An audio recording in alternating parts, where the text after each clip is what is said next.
어제 이제 욥기서 서론에 대한 말씀을 드렸습니다. 오늘은 이제 욥기서 1장을 들어가는데요. 욥기서 1장에서 이제 욥의 시련이 시작되는데요. 욥기서 1장은 크게 네 부분으로 이렇게 나뉘어질 수가 있습니다. 첫째는 욥이 어떤 사람인지 욥과 욥의 가정에 대한 이야기가 설명되고 있고요. 그리고 또 카메라가 이제는 하늘로 옮겨가서 천상회의가 일어나는 장면이 있습니다. 그리고 그 천상회의에는 하나님의 아들뿐만 아니라 사탄도 거기에 와 있는 것을 우리가 주목하여 볼 필요가 있습니다. 그리고 또 세 번째로는 마침내 이제 사단에게 욥에게 시험을 허락한 대로 이 욥의 가정에 시련이 불어닥치기 시작하고, 그리고 마지막 부분에 그 엄청난 총체적인 시련 앞에서 욥의 반응, 하나님에 대한 욥의 반응이 나오고 있는 것을 볼 수가 있습니다. 여러분, 호사다마라고 그랬죠. 좋은 일이 많을수록 또는 나쁜 일도 끼게 되어 있다는 겁니다. 이 세상은 밤과 낮이 공존하고, 그리고 이 밀물과 썰물이 있습니다. 우리에게 항상 좋은 일만 있는 것이 아니라 좋지 못한 일도 있습니다. 여러분, 어떤 이는 말하기를 이 세상이 만약 낮만 있고 태양만 내리쬐다면 온 세상은 사막으로 변할 것이라고 했습니다. 밤과 낮이 주기적으로, 또 봄, 여름, 가을, 겨울이 주기적으로 있기에, 때로는 태양이 가려지고 먹구름이 끼고 비가 내리고 바람이 불고 하기에 온 세상에 이 공기가 정화되고, 또 이 땅은 그 엄청난 이 빛 속에서 새로운 푸르른 생명들이, 새싹들이 싹을 틔우기도 하는 것이죠. 그러므로 여러분, 우리가 너무 좋은 일이 있을 때 우리는 자칫 불안감을 갖기도 하는 것이 사실입니다. 그래서 여러분, 우리가 이 세상에서 어떤 환난과 시련이 우리에게 있다는 것을 나쁘게만 볼 필요는 없습니다. 노자는 말하기를 이 하나님이 노자는 이 큰 시련과 환난이 있는 사람은 무언가 큰 일을 하기 위해 준비되는 시간이다, 이렇게 말했거든요. 그래서 뼈를 깎는 고통과 또 모든 것을 잃어버리는 이런 엄청난 시련이 있는 것은 장차 큰 일을 하는 사람이 되기 위해 준비되는 것이다 라고 이렇게 말했거든요. 여러분, 오늘 나에게 큰 환난과 시련이 있다면 스스로를 위로하시길 바랍니다. 하나님이 나를 앞으로 크게 쓰려고 하는구나. 그래서 나를 이렇게 엄청난 시련 속에 들여보내서 장차 큰 일을 감당할 수 있는 힘과 능력을, 그리고 인내심을 길러주고 있는 것이구나 라고 여러분 스스로 위로하시고 하나님을 바라보시고 승리할 수 있기를 주님의 이름으로 축원합니다. 먼저 우리 1장 1절에 보면 우스 땅에 욥이라 불리는 사람이 있었는데 그 사람은 온전하고 정직하여 하나님을 경건하여 악에서 떠난 자라, 이렇게 말합니다. 여기서 우스 땅은 에돔 땅을 말합니다. 그러니까 이 욥기서가 욥이라는 인물이 가상 인물이 아니라 이 에돔 땅에 살았던 어떤 진짜 인물이라는 것을 의도적으로 드러내기 위한 표현인 것입니다. 그런데 놀라운 것이 욥이면 욥이지 욥이라 불리는 사람이라고 이렇게 말합니다. 그러니까 우리가 이 욥기서를 읽으면서도 알쏭달쏭 한 부분이 있는 것이죠. 어쨌거나 이 우스 땅, 이 에돔 땅에 욥이라는 사람이 있어요. 이 에돔 땅은 이스라엘이 아니죠. 이스라엘 밖의 땅입니다. 그러니까 이 욥은 하나님의 백성 이스라엘 사람이 아니라 그 밖에 이방 지역 사람이었다는 겁니다. 그럼에도 불구하고 이 사람은 온전하고 정직하여 하나님을 경외하며 악에서 떠난 자라 이렇게 말했습니다. 그러니까 이스라엘 경례 바뀌지만 그럼에도 불구하고 온전하고 정직하여 하나님을 경외하며 악에서 떠난, 정말 어떻게 보면 하나도 흠이 없는 자. 그래서 이 동방의 의인이라고 말하지 않습니까? 성경에는 의인 세 사람이 나오는데 노아와 다니엘과 욥입니다. 그래 이 욥은 정말 이렇게 이방 땅에 거하면서도 마음이 정직하고 온전했다 그랬습니다. 악에서 떠났다 그랬습니다. 이 욥이 이렇게 살 수 있었던 것은 그가 하나님을 경외하는 자였기 때문입니다. 그리고 그에게 아들 7과 딸 3이 있다고 그랬습니다. 참 그 복된 가정이라고 할 수 있겠죠. 7과 셋을 합치면 10입니다. 7이 완전수고 셋은 성부성자 성령 하나님을 일컫는, 어떻게 보면 완전 숫자를 말하는 겁니다. 그리고 7과 3이 더해지면 10이 되잖아요. 그런데 이것은 그만큼 이 욥의 가정이 얼마나 복되고 그가 얼마나 재물과 소유가 풍성했는지, 심지어 이 욥은 왕처럼 사람들에게 존경을 받는, 부족한 것이 없는 그런 정말 화창한 봄날 같은 그런 삶을 살던 사람이라는 것을 비유적으로 표현해주고 있는 겁니다. 그래서 그의 소유도 보면 이 양이 7,000마리고 낙타가 3,000마리입니다. 그러니까 7과 3천이 7,000, 3,000 합치면 만이, 그러니까 10이 되는 거죠. 그리고 소가 500결이고 암나귀가 500결이에요. 그러니까 5 더하기 5 역시 10입니다. 그만큼 이 욥의 가정이 풍성하고 그의 소유도 아주 부족함이 없이 얼마나 풍성했는지를 보여줍니다. 그리고 이 4절에 보면 그의 아들들이 자기 생일에 각각 자기의 집에서 잔치를 베풀고 그의 누이 3명도 청하여 함께 먹고 마시더라.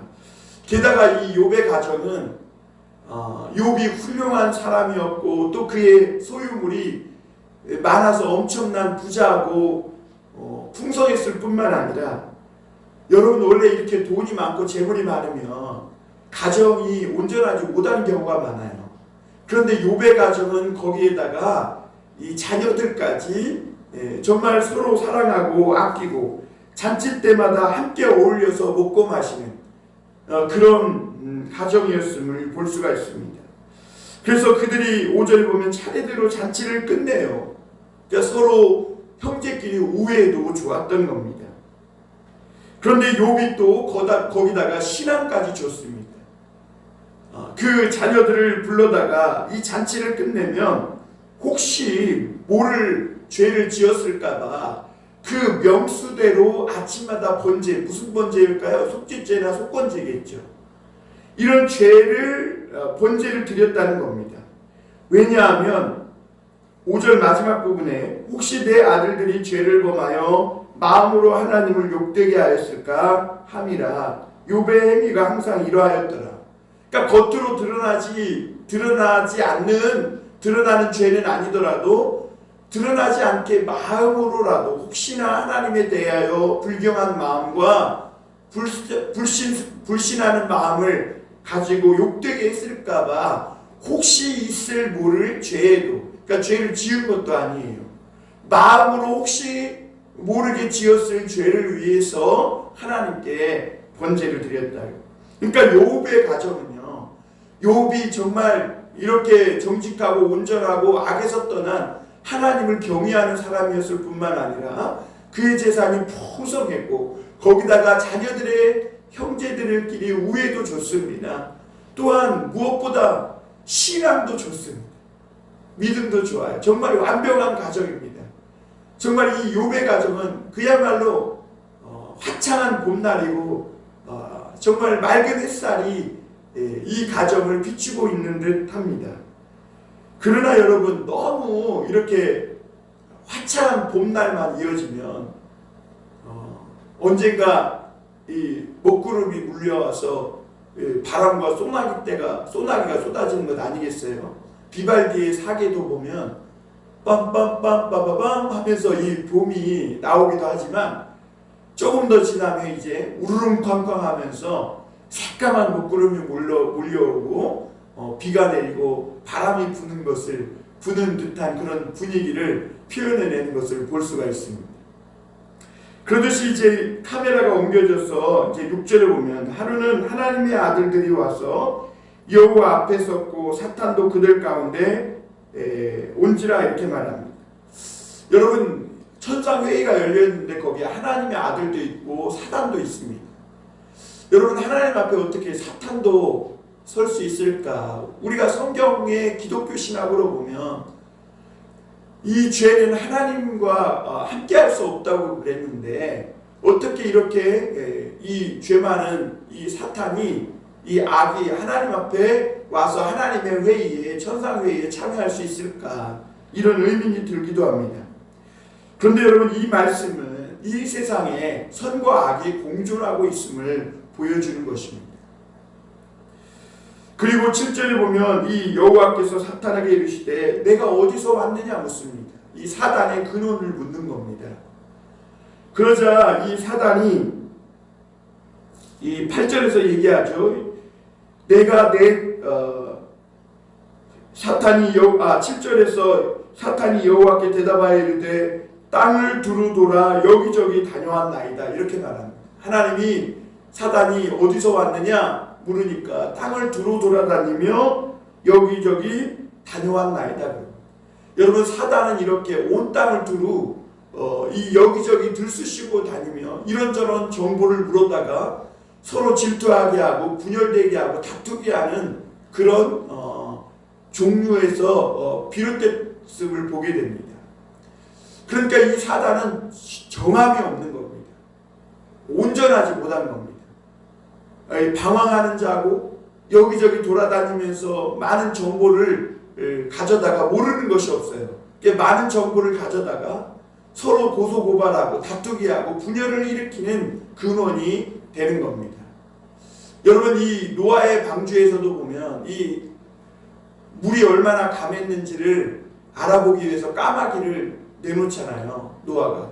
근데 이 까마귀는 이 노아가 내보낸 사명을 잊은 채 홍수로 인해서 죽은 사체들을 뜯어먹기 위해 바빠가지고 자기가 왜 이 방주 밖으로 나왔는지를 잊어버린 채 그 썩은 시체를 여기저기 돌아다니며 뜯어먹다가 노아에게 돌아오지 않아요. 그런데 비둘기를 다시 이 노아가 내놓습니다. 그러자 비둘기가 돌아다니다가 앉을 곳이 없으면 다시 방주로 돌아오고 나중에는 이 비둘기가 노아에게 감람나무 이파리를 물어다 주므로 홍수물이 얼마나 감했는지를 알려주는 것을 볼 수가 있습니다. 그러니까 까마귀는 완더러, 방랑자입니다. 정함이 없는 거예요. 그래서 야고보서에도 보면 이 아기는 겨와 같이 바람에 날려 이리저리 물결치듯이 요동하듯이 흔들리고 왔다 갔다 하는 그런 자인 것을 보게 됩니다. 오늘 이 사단이 얼마나 부지런한지 땅을 안 돌아보는 곳이 없어요. 여기저기 다 돌아다니면서 사람들끼리 충돌을 일으키고 싸우게 하고 온갖 죄악을 일으키는 이런 세상을 요란케 하는 자라는 것을 볼 수가 있습니다. 고린도전서에서도 보면 이 사도 바울이 교회에 대해서 권면하면서 이 집사나 성도들이 이 과부들이 여기저기 할 일 없이 돌아다니면서 한담을 늘어놓고 남을 흠잡고 헐뜯는 이런 것들이 악한 일이라고 말하고 있습니다. 그것이 사단이 하는 짓이라는 것이죠. 그렇게 오늘 사단은 여기저기 온 천하를 다니면서 여기저기 다니면서 들쑤시고 다니다가 그렇게 온 것을 보게 됩니다. 그러자 8절에 하나님은 이 사탄에게 내 종 욥을 유의하여 보았느냐 하면서 그가 온전하고 정직하여 하나님을 경외하며 악에서 떠난 자는 세상에 없느니라. 그만큼 하나님께서 이 욥에 대해서 참 자부심을 갖고 계셨고 욥이 얼마나 하나님 앞에 정직하게 살았는지 이 악한 자 앞에서 하나님께서 이 욥을 이렇게 자랑하고 세우시는 것을 보게 됩니다.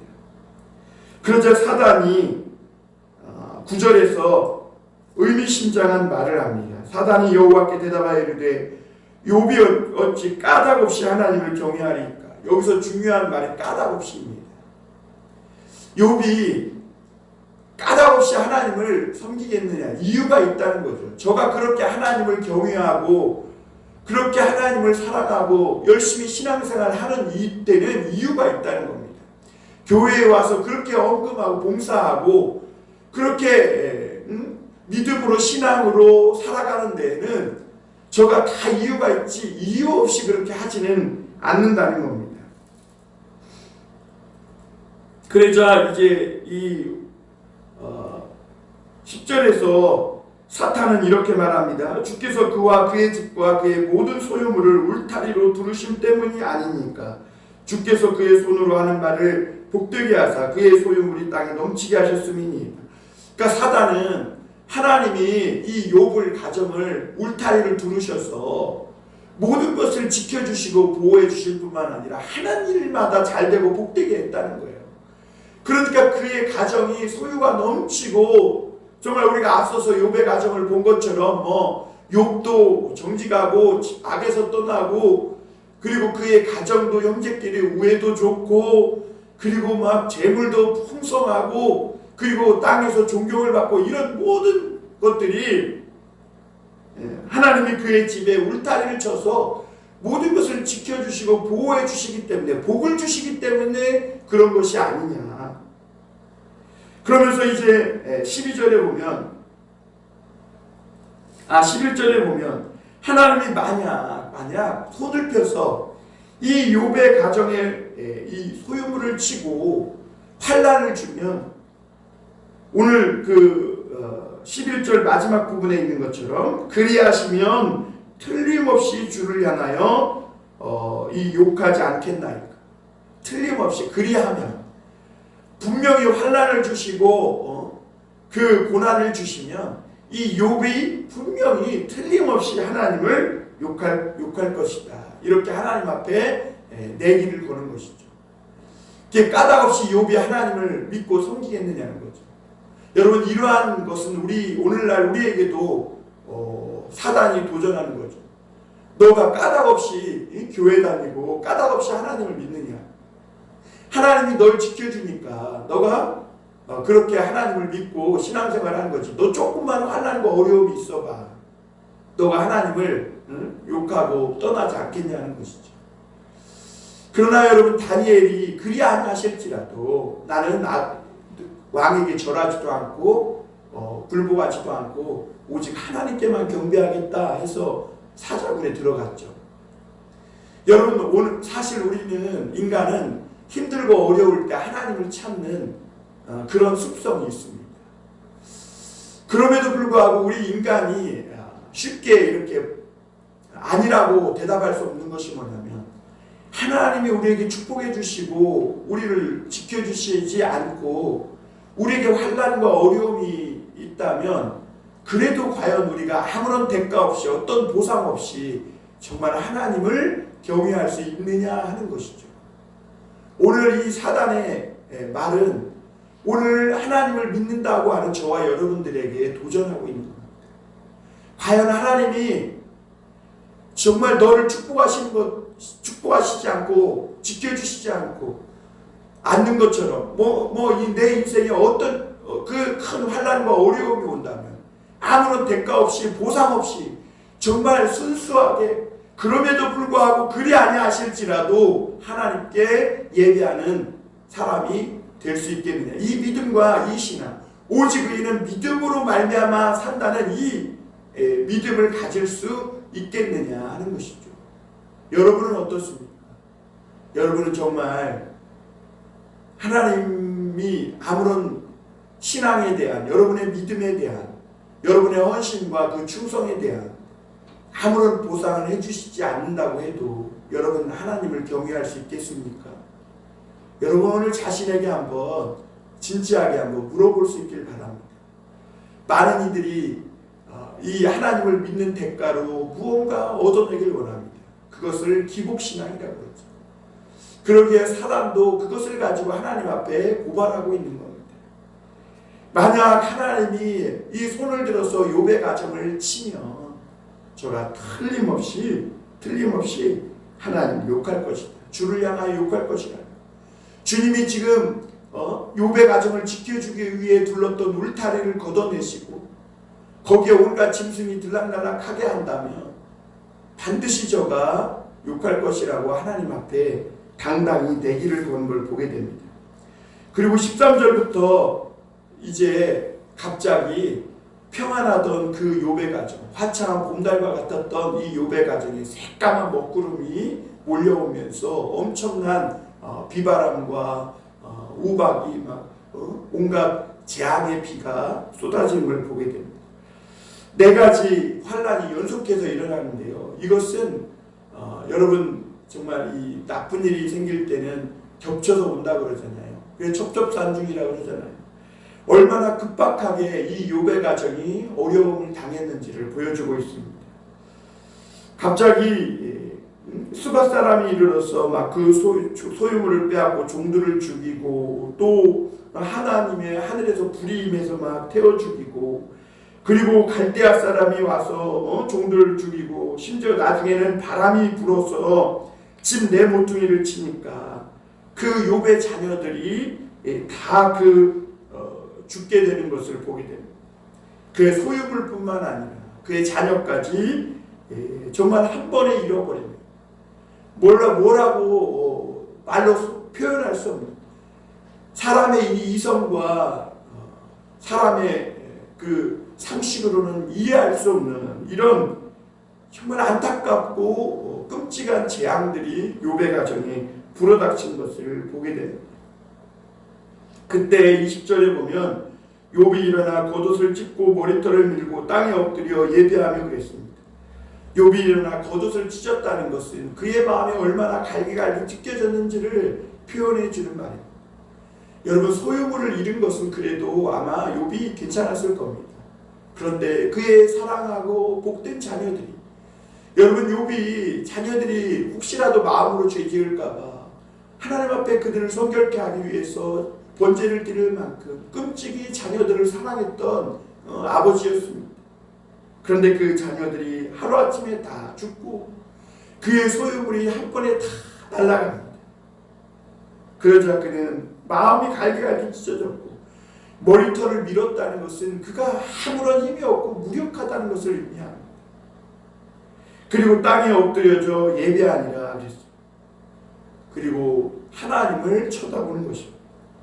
그리고 21절에 보면 이르되 내가 모태에서 알몸으로 나왔사온즉 또한 알몸이 그리로 돌아가올지라 주신 이도 여호와시오 거두신 이도 여호와시오니 여호와의 이름이 찬송을 받으실지니이다 하고 그럽니다. 여러분 어떤 사람은 우리 사람은 이 땅에 살면서 잃을 것이 없다는 거예요. 왜냐하면 우리가 알몸으로 나왔기 때문에 우리는 뭘 잃어버렸고 우리는 뭘 실패했고 놓쳤고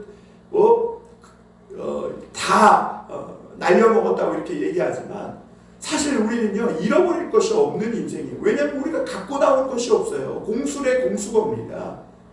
사실은 우리가 이 땅에서 잠깐 사용하는 것 뿐이지 이거 내 것이 아니라는 거죠.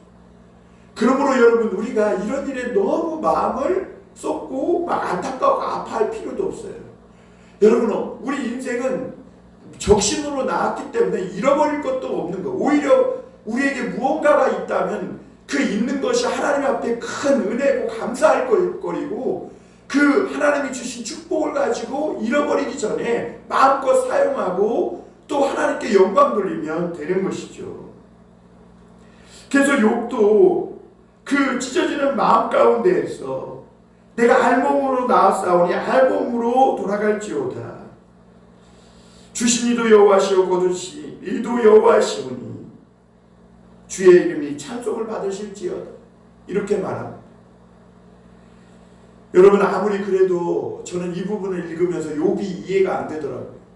여러분 이런 일을 겪는데 너무 태연해 보이는 욥이 어떻게 보면 화가 나기도 해요. 왜냐하면 저와 인격적인 차이가 많이 나서인지는 모르겠지만 오히려 이런 모습이 과한 것이 계속된 불행이 닥쳐오게 되는 이 불행이 끝나지 않는 무언가를 암시하고 있는 것 같아요. 여러분 사람은 이런 일이 있으면 때로는 무너지고 또 때로는 완전히 자빠지는 것이 사실입니다. 그런데 욥은 이름에도 불구하고 정말 하나님을 향하여 범죄하지 않고 원망하지도 않고 오히려 하나님을 찬송하는 걸 보게 됩니다. 그게 내기에서 누가 이긴 거예요? 하나님이 이긴 겁니다. 여러분 사단은 하나님께서 이 하나님께서 그 욥의 소유물을 치면 반드시 틀림없이 주를 향하여 욕할 것이다 이렇게 내기를 걸었죠. 그러나 욥은 범죄하지 않았습니다. 하나님을 원망하지도 않았음을 보게 됩니다.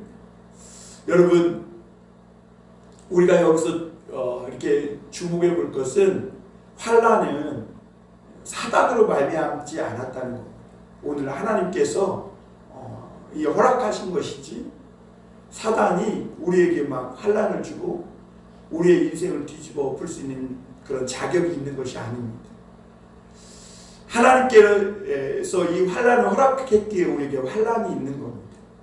그것은 우리에게 오는 환난이 무의미하거나 아무런 쓸데없는 것이 아니라는 것을 가르쳐 줍니다. 하나님이 허락하신 환난은 분명히 하나님이 허락하셨기에 그 환난에는 어떤 큰 의미가 있고 하나님이 이루시고자 하는 뜻이 있습니다. 사탄일지라도 하나님의 허락하에서 그가 움직일 뿐이라는 것. 여러분 우리가 이런 것들을 기억하면서 여러분 오늘 우리도 욥처럼 하나님께 범죄하고 원망하지 않고 입으로 하나님을 원망하지 않고 범죄하지 않는 이런 욥의 신앙만큼은 아닐지라도 오늘 우리가 겪는 이런 환난, 어려움들, 크고 작은 고통들 이런 것들 아무 의미 없이 내 인생에 온 것이 아니라 하나님께서 허락하셔서 무언가 주님께서 나를 통해 또 우리 가정을 통해 이루시고자 하는 큰 뜻이 있음을 기억하시길 바랍니다. 여러분 그리고 오늘 정말 과연 나는 아무런 보상 없이 정말 오직 의인은 믿음으로 말미암아 산다 함과 같이 그리 아니하실지라도 하나님을 찬양하고 찬송하는 정말 참된 신앙, 정금과 같은 신앙 가운데 나아갈 수 있겠는가? 여러분 오늘 우리 자신에게 이런 질문을 던지면서 오늘 하루 주님과 동행하는 저와 여러분이 되길 주님의 이름으로 축원합니다.